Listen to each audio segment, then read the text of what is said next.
Unidad en la misión no implica uniformidad. El Evangelio va a ser predicado a personas diferentes de maneras diferentes. Reducir esto, el plan de Dios, a un solo tipo de personas o a un tipo de actividad o a personas o a un mismo método o un solo método, es reducir las capacidades, las bondades y la multiforme gracia de nuestro Señor. Queridos hermanos, bienvenidos. Esto es la Escuela Dominical en la Primera Iglesia de Concepción.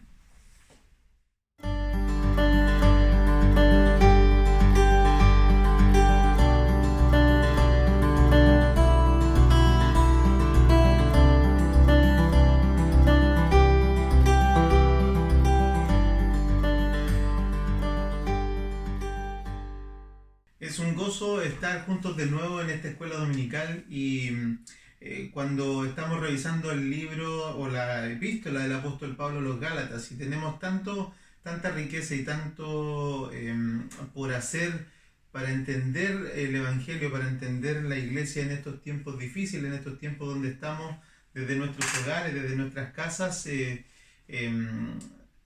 con la idea de mantener nuestra comunión, el sentido de iglesia. Y qué hermoso es poder usar este tiempo para estudiar la palabra del Señor. Y cuando estamos mirando la epístola a los Gálatas, creo que va a ser un tiempo tan hermoso para nosotros como iglesia en este tiempo donde estamos viviendo las presiones de tener que estar a distancia.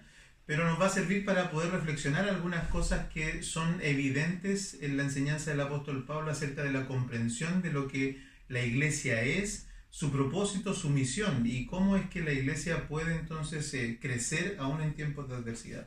La epístola a los Gálatas, y tenemos la lección este domingo, estamos en la lección en el capítulo 2 de los versos 6 al 10 y les quiero invitar a que leamos la palabra del Señor. Dice así: pero los que tenían reputación de ser algo, lo que hayan sido en otro tiempo, nada me importa.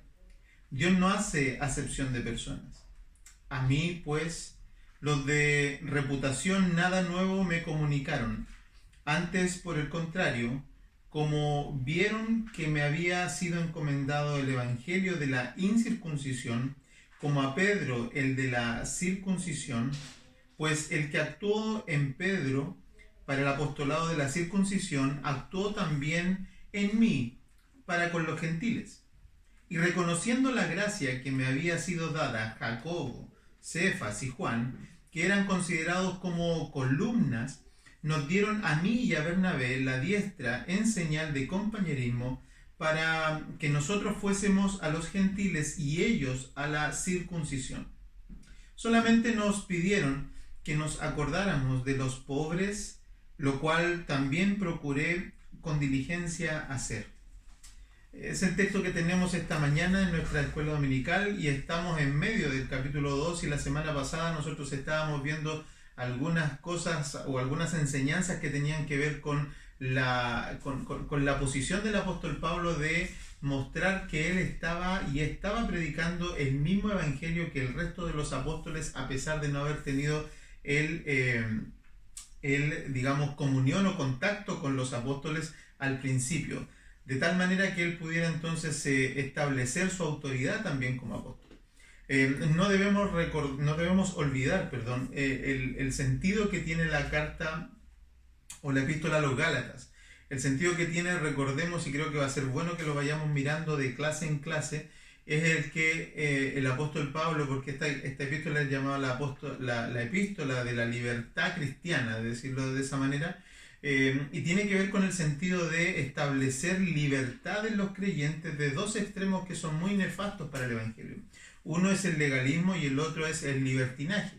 De estos dos extremos es que esta carta nos va a hablar, y hoy en particular, o en este tiempo, estamos primeramente abocados a establecer la libertad cristiana desde el legalismo. En alguna de las clases yo les mostré un gráfico donde mostrábamos cómo estos dos extremos esclavizan, son igual de esclavizantes. El liberalismo por un lado y también el legalismo también es esclavizante para el cristiano. Entonces, si hoy que estamos incluso en este tiempo donde la iglesia se ha tenido que replegar hacia sus hogares y estamos congregados en nuestros hogares, creo que va a ser tan interesante para nosotros, hermanos, poder repensar a través de la epístola de Pablo a los Gálatas, volver a la idea de entender qué es lo que es la iglesia, cuál es su propósito, cuál es su misión y cómo es que como cristianos podemos ser libres de estos dos elementos, de estos dos extremos. Entonces tenemos que, no debemos olvidar que la epístola está haciendo una defensa, digamos, doctrinal hacia la esclavitud que tiene que ver con el legalismo y hacia la esclavitud que tiene que ver con el liberalismo. Entonces, Pablo lo que hizo en la lección, o lo que vimos en la lección pasada, es que al menos establece tres cosas que para él eran importantes. Lo primero, creo que, y lo central, era probablemente que él mostró que el evangelio que él recibió, que el evangelio que él estaba predicando y por lo tanto su ministerio, era un ministerio que había sido recibido directamente por Dios. Y eso a Pablo lo ponía entonces en la misma página con el resto de los apóstoles. Recordemos algunas cosas, como por ejemplo que Pablo, al recibir el evangelio en su conversión, ¿cierto? Siendo en ese tiempo Saulo, se repliega, se aparta por un tiempo, se aparta por algunos años y luego vuelve. Y cuando vuelve, ya vuelve habiendo reflexionado, habiendo recibido de Dios mismo el evangelio. Y entonces es esa aparente separación con el resto de los apóstoles lo que más tarde ahora sirve para que él pueda con autoridad decir que el evangelio lo recibió no de hombre alguno, es decir, no fue influenciado su pensamiento, su comprensión de Cristo, su comprensión de la salvación, ni su comprensión de cualquier otra doctrina no fue influenciada por hombre alguno, sino que fue recibida por Dios.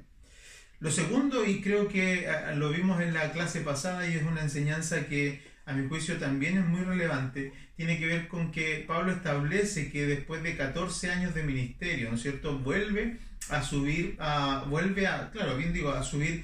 Jerusalén para encontrarse con el resto de los apóstoles y tratar los temas de su ministerio y los temas que tenían que ver con su mensaje, con lo que él estaba predicando.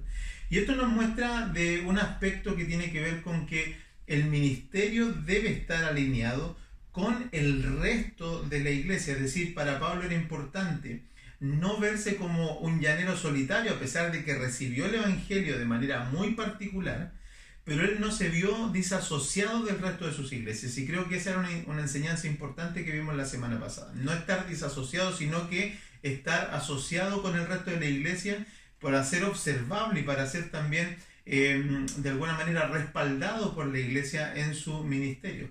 Y lo tercero es que la visita a Jerusalén también le ayuda a Pablo a dejar en evidencia la falsedad de la posición judaizante sobre el pueblo, los hermanos de Galacia.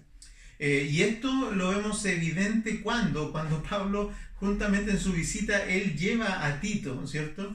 Y la evidencia que él pone de manifiesto es que cuando fue con Tito, al estar en Jerusalén, que se suponía que era el lugar de donde estos judaizantes sacaban la idea de hacer que los nuevos creyentes de Galacia, ¿cierto?, se pasaran por la circuncisión y guardaran la ley, es decir, si estas personas que venían desde Jerusalén traían esta enseñanza y se apalancaban o se refugiaban en que en Jerusalén los apóstoles estaban diciendo que así había que ser y por lo tanto ellos traían este evangelismo, esta evangelización a Galacia, Pablo va él mismo a Jerusalén, lleva a Tito consigo y la evidencia es que Tito, estando allá y siendo griego, no necesita ser circuncidado ni fue tema de conversación Tito. Entonces creo que tres cosas que nos enseñaba la lección pasada era primero que Pablo, después de 14 años de ministerio, siendo sumamente autónomo en la recepción del evangelio como él la tuvo,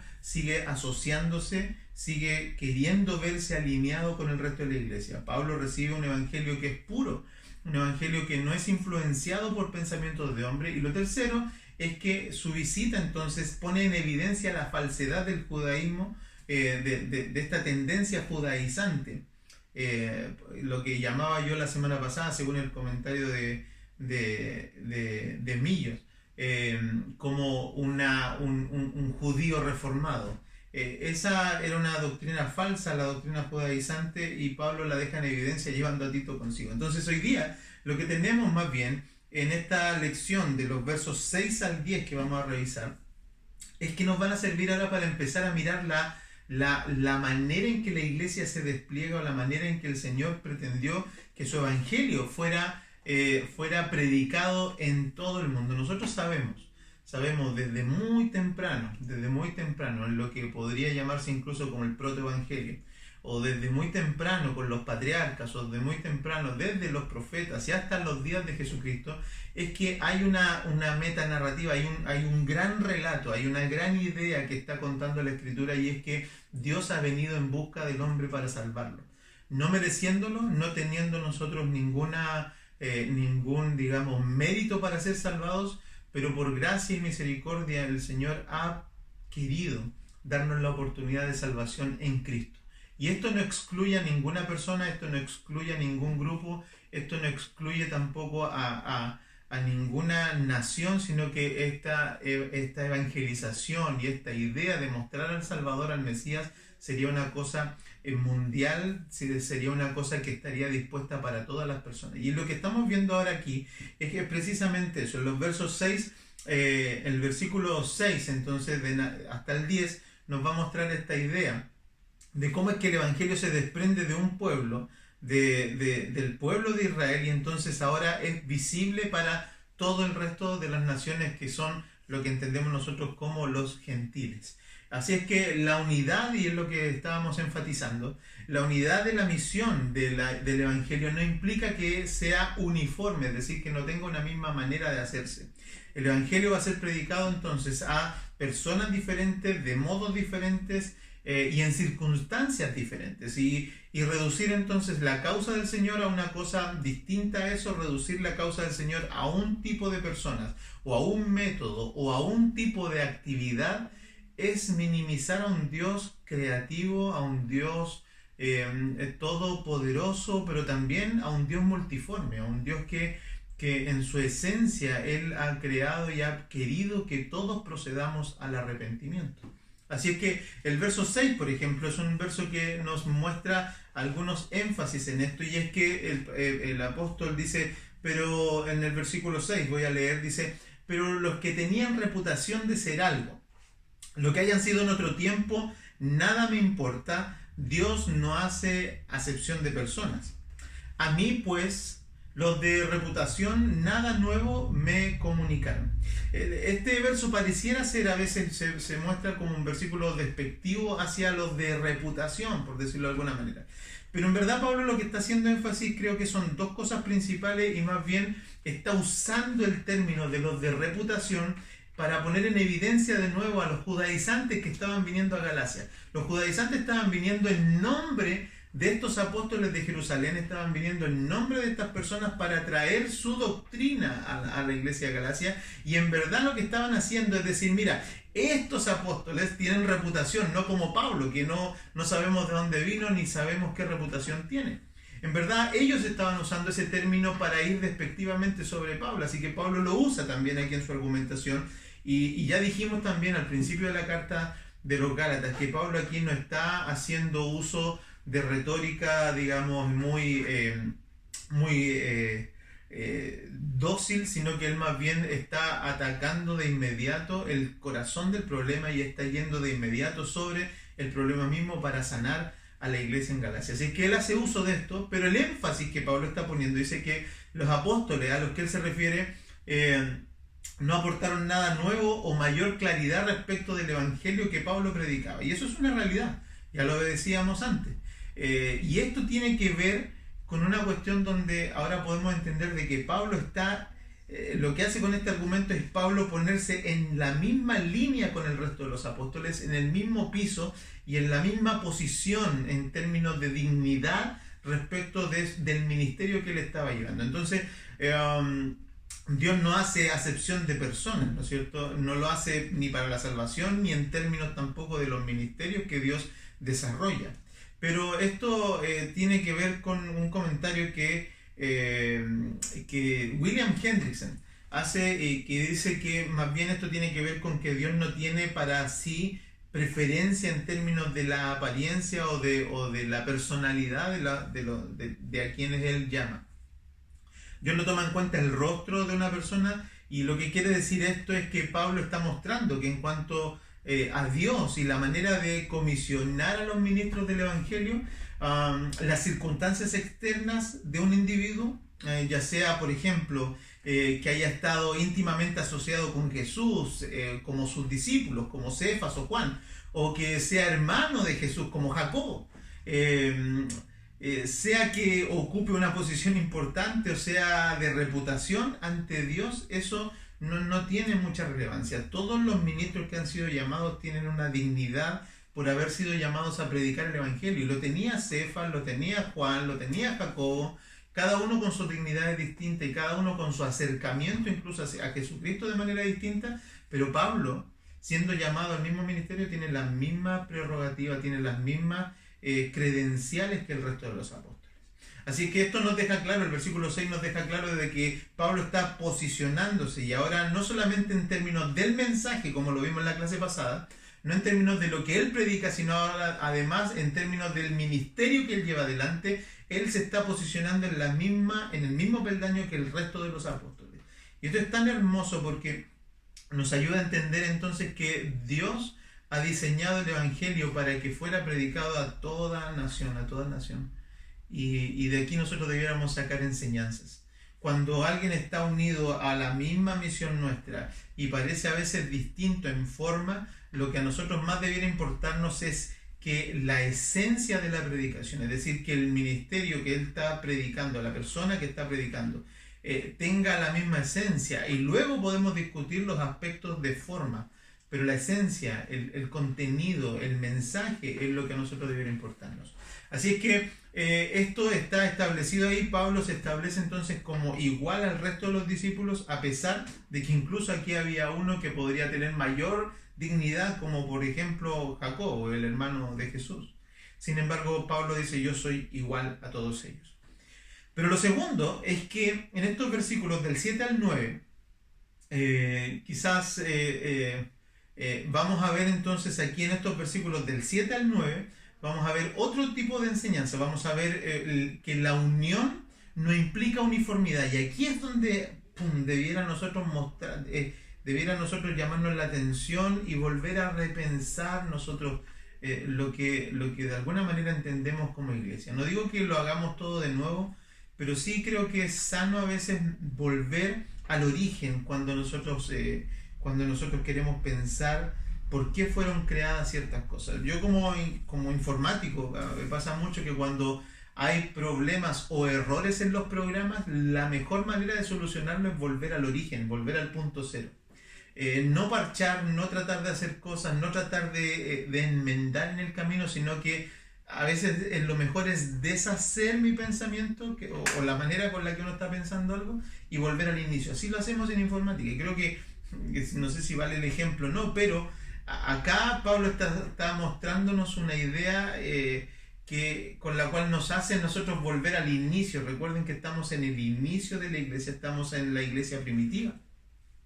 Y la unión entonces no implica uniformidad. Predicar el mismo evangelio no implica entonces un solo tipo de persona ni una misma forma. Y fíjense cómo lo dice el versículo 7. Creo que ahí hay un versículo que nos ayuda a entender otro aspecto de la manera en que un ministro debiera exponerse, o quien está predicando el evangelio se puede exponer al escrutinio, a la examinación de la iglesia para saber si es que está en la verdad. Versículo 7 dice así: antes, ¿cierto? Antes, por el contrario, como vieron que me había sido dado, que me había sido encomendado el evangelio de la incircuncisión, como a Pedro el de la circuncisión. Aquí está mostrando el apóstol, ¿no es cierto?, que quien lo validó fueron ellos. Pablo no terminó siendo un llanero solitario que se validaba a sí mismo, sino que el versículo nos muestra aquí que fue validado por su iglesia. Cuán importante es que la iglesia valide nuestros ministerios. ¿Por qué nosotros tomamos tiempo para poner a hermanos a veces en un cargo? ¿Por qué nosotros examinamos ante a las personas y no permitimos que un creyente nuevo, ¿no es cierto?, tome cargo de importancia? Porque lo que nos interesa es validarlos. lo que nos interesa es examinar, lo que nos interesa es ver su caminar, lo que nos interesa es saber, es probar. ¿Cuántos de nosotros no pasamos por la enseñanza de tener ciertos cargos pequeñitos, ciertas responsabilidades pequeñitas que nos iban haciendo avanzar? Para determinar si es que la esencia nuestra era genuina y luego poder ver según nuestra forma dónde podíamos ser más útiles. Este versículo nos muestra entonces que la importancia de que una iglesia reconozca y confirme el ministerio de una persona. Y esto es una enseñanza tan hermosa cuando la vemos de una persona que en verdad no necesitaba que alguien lo validara, Pablo.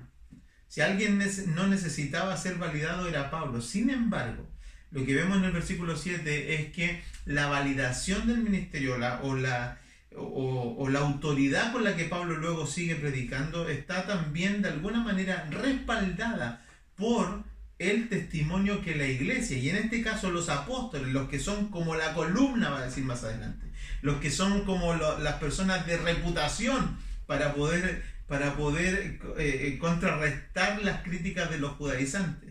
Dicen, ellos vieron que me había sido encomendado el evangelio de la incircuncisión. ¿Saben al mismo nivel de quién? Al mismo nivel de Pedro. Al mismo nivel de otro apóstol que pareciera ser por la lista, ¿no es cierto?, por la manera en que siempre se nombra. Usted ve la manera en que se nombran los apóstoles y siempre aparece Pedro primero. Porque Pedro era precisamente uno de los que estaba en la cabeza del liderazgo de los apóstoles. Es decir, de los apóstoles, Pedro era uno de los líderes. Estamos estudiando en la tarde el Evangelio de Marcos, y ahí precisamente este día estamos viendo la elección de los apóstoles y aparece, adivinen quién en primera lista, Pedro aparece aquí, aparece en Hechos de los Apóstoles, aparece como un principal dentro de los apóstoles, y Pablo se está poniendo entonces en la misma medida con Pedro y dice, el resto de la iglesia, el resto de los apóstoles, ¿cierto?, vieron que me había sido encomendado el evangelio de la incircuncisión como a Pedro el de la circuncisión. Mismo nivel, mismo mensaje, ministerios distintos. Ministerios distintos. Ministerios totalmente contrapuestos en términos de la forma, ministerios totalmente contrapuestos en términos del tipo de persona, probablemente ministerios totalmente contrapuestos incluso en la actividad, en la liturgia, en la espiritualidad, en cómo llevar esa espiritualidad. Distintos, pero unidos en una cosa, era el mismo evangelio. Pedro estaba predicando el evangelio del arrepentimiento, de la muerte y la resurrección de Jesucristo, y Pablo estaba haciendo lo mismo. Pablo estaba haciendo exactamente lo mismo, con personas distintas, con métodos distintos, con maneras distintas, pero predicando el mismo evangelio. Así es que ese es el versículo 7. El versículo 8 nos muestra otra evidencia más. Dice el versículo 8, pues el que actuó en Pedro para el apostolado de la circuncisión actuó también en mí. Y aquí entonces lo que también pudiéramos esbozar de esta enseñanza es que la evidencia de ministerios distintos, esto es evidencia de ministerios distintos, hermanos, pero capacitados por un mismo espíritu. Es una confirmación de lo que venimos diciendo en el versículo 7. Pero es que, de nuevo, ¿qué es lo que a nosotros nos valida como ministros del Evangelio? ¿Qué es lo que a nosotros nos valida como predicadores de la palabra? ¿Qué es lo que nos valida a nosotros como jefes de grupo, como encargados de algún ministerio particular en la iglesia? No es nuestras atribuciones, no es nuestra cercanía con el liderazgo central, no es nuestra cercanía con la familia pastoral, no es nuestra cercanía, con cualquier elemento de superioridad económica o superioridad de influencia sobre el resto de la iglesia. Ninguna de esas cosas puede habilitar a una persona para servir en la iglesia. Lo único que habilita a una persona para servir en la iglesia es que haya sido elegido por el Espíritu Santo, haya sido llamado por el Espíritu Santo y sea capacitado por el Espíritu Santo. De otra manera, no puede servir. Aquí yo a veces digo a la iglesia, y ustedes son testigos, de que le he dicho a algunos, de que los dones no anteceden al carácter. Los dones no anteceden al carácter. Las personas con dones no pueden estar en el liderazgo si antes no muestran un carácter. Un carácter formado ¿por quién? ¿Por las personas? No, por el Espíritu Santo. Un carácter formado por aquellas personas de que saben que han pasado por la cruz. Mi obispo Juan, escuché, no me acuerdo ya de quién, pero me acuerdo de haber escuchado el testimonio, quizás del mismo lo escuché en alguna reunión, que él hablaba de que las personas debían ser pasadas por la cruz antes de servir en algún ministerio. Debían ser pasadas por la cruz. Y creo que esa es una idea muy similar a lo que estamos estudiando aquí. Es decir, que Pablo está haciendo ahora una alusión directa, ¿no es cierto?, en este paréntesis que él está haciendo en este versículo. Dice, pues el que actuó en Pedro para el apostolado de la circuncisión, actuó también en mí con los gentiles.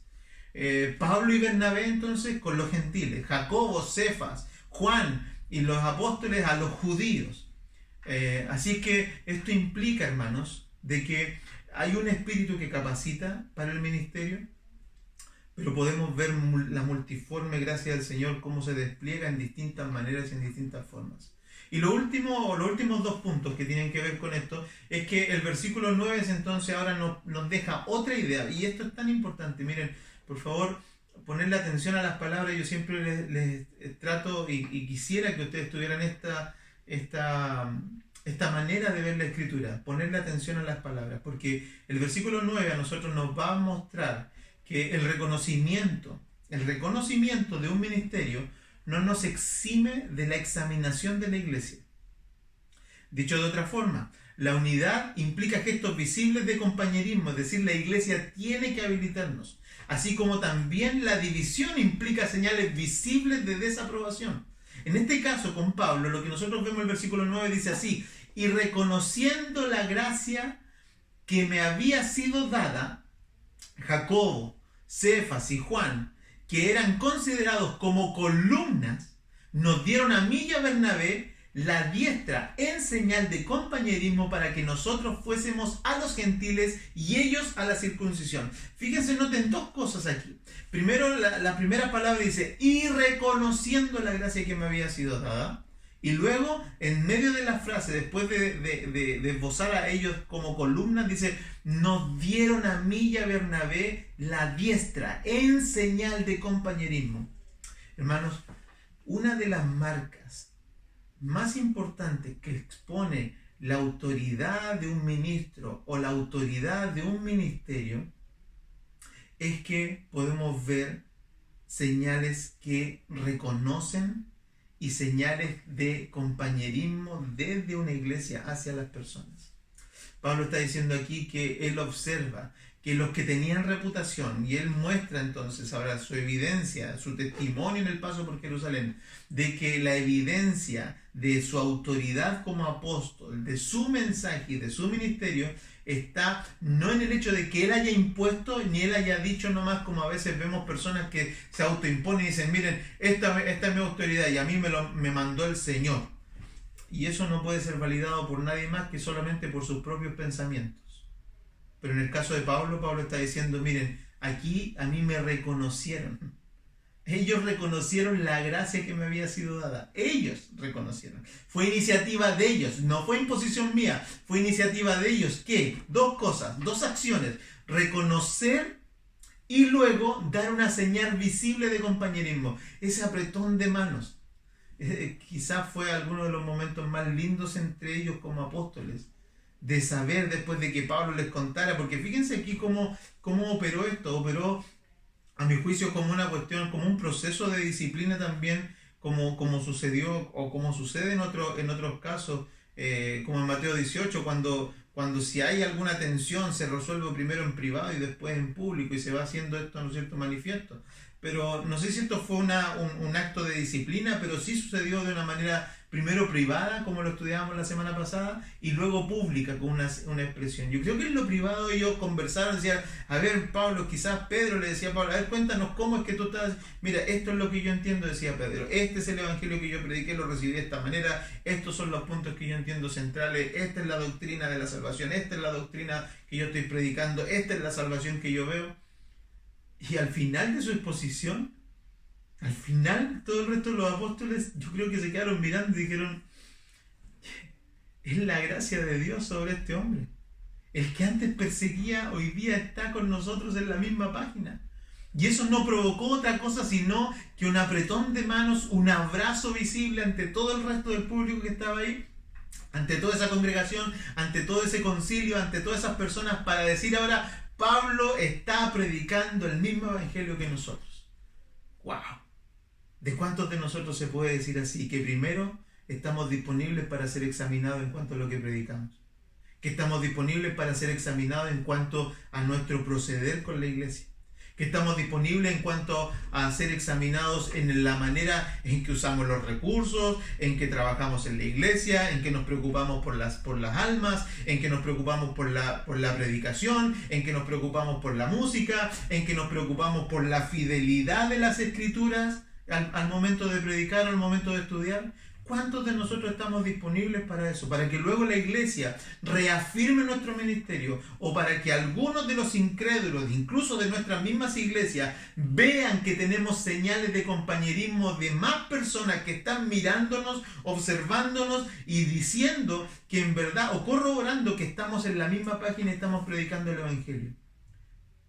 Esto es una lección tremenda. Esta es una lección que nos da y nos muestra a nosotros el sentido de que aquí nadie puede correr con colores propios, que nadie pudiera abanderarse y decir, mire, yo lo hago de esta manera, yo lo hago de esta otra y me importa poco lo que los demás piensen porque así lo recibí yo de Dios.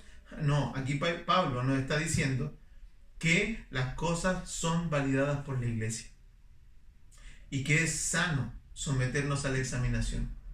Esto ayuda mucho a la salud de las iglesias, y aquí creo que hay un punto principal, hermanos, que tiene que ver con que la salud de una iglesia está determinada, ¿no es cierto?, por la salud de aquellos que están en el liderazgo.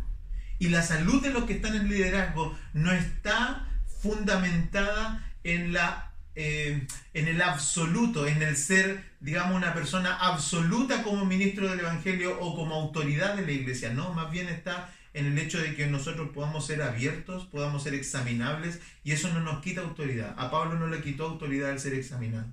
A Pablo más bien le dio autoridad el hecho de ser examinado. Y nosotros debiéramos aprender también de eso. No solo los ministros, también los hermanos. También las personas que están guiando sus hogares, porque como pastores a veces miramos a nuestros hermanos y nosotros vemos que están caminando mal, vemos que están dirigiendo mal a su familia, sin embargo no podemos acceder porque ellos creen que lo están haciendo bien y no están disponibles para ser examinados. Entonces, creo que una enseñanza muy práctica es, si la cabeza es examinada, los pies, las manos y todo el resto del cuerpo también puede ser examinado. Y creo que esto es algo que podría darle tanta salud a la iglesia, y cuando volvamos a nuestras iglesias y cuando nos congreguemos en nuestras iglesias, probablemente tengamos la oportunidad de empezar a caminar juntos de nuevo en comunión, como lo estamos haciendo ahora a distancia, pero empezar de nuevo con una mirada de la iglesia que nos permita traer a nosotros estas enseñanzas y ponerlas a funcionar en nuestras iglesias, de tal manera que ya no tengamos personas, como antes se decía, cabritos, sino que seamos ovejas pastoreables por el buen pastor, por el pastor de pastores, por la palabra del Señor. Y lo último que en esta enseñanza está, ya para ir resumiendo, es que, o más bien antes de resumir un último punto más, es que el versículo 10 nos muestra entonces a nosotros otro aspecto de la misión. Ya tenemos varias cositas que usted puede ir encajando, ¿no es cierto? Tenemos primero la unidad en el mensaje, la diversidad de ministerios, pero ahora lo que tenemos también frente a nosotros en el versículo 10 es que el versículo nos muestra que la diversidad de un ministerio comparte la unidad también en la compasión y en la misericordia. Así que un ministerio evangélico, hermanos, un ministerio evangélico, un ministerio basado en el evangelio, a eso me refiero, tiene como ADN los dos mandamientos centrales que el Señor resumió. Amar al Señor nuestro Dios con todo nuestro corazón, pero a nuestro prójimo como a nosotros mismos. Así es que el evangelio no está disasociado del segundo mandamiento, es decir, no podemos amar a Dios y no amar a nuestro prójimo, y eso es algo que probablemente en este tiempo nos tenga que enseñar mucho también. La situación de pobreza de los hermanos en Judea ameritaba entonces una acción, ¿no es cierto?, que fuera tratada con intencionalidad, es decir, que se hiciera algo real, se hiciera algo efectivo. Y que se hiciera entonces, como creo yo, como con la palabra clave que está aquí, que es diligencia. esta palabra que significa entonces algo así como apresurarse, como hacer algo rápido, ¿no es cierto? Pero también tiene el sentido de esforzarse esta palabra. Tiene el sentido de procurar, de dar solicitud a algo. Es decir, todas estas cosas que encaminan a la acción de la fe deben ser con prontitud, con celeridad. Y hoy día nosotros probablemente tenemos mucho que aprender también de eso, porque vamos a ver, y este será un tiempo probablemente difícil, donde vamos a tener que aplicar con diligencia todos los mecanismos que nos ayuden a nosotros a ser misericordiosos con nuestros hermanos que están en necesidad.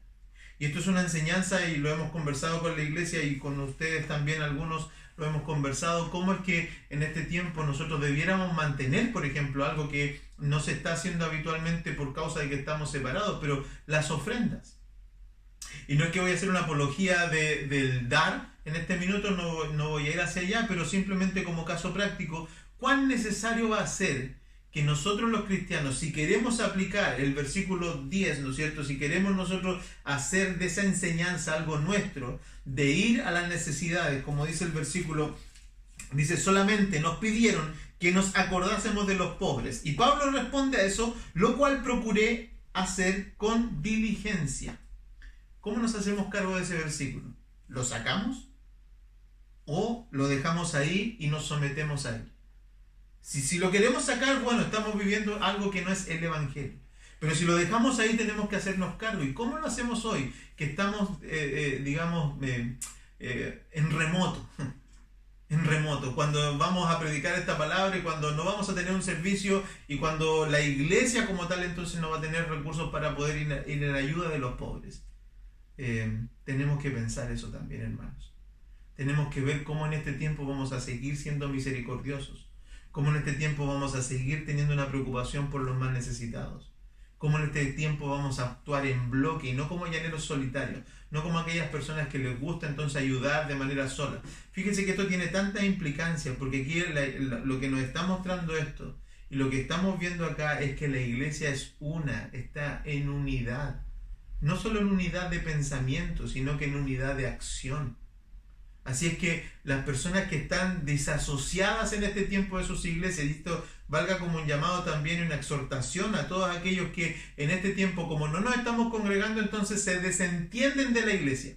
Vaya como una exhortación a que debemos mantenernos en unidad. Yo me acordaba estos días, o no me acordaba, sino que vi y me bendijo tanto ver a mi pastor Alex Candia, que él estaba también haciendo su escuela dominical, y él decía algo como esto. Decía que los hermanos debieran en este tiempo esforzarse, así como los ministros se están esforzando, pero los hermanos también debieran esforzarse por hacerse visibles en su iglesia.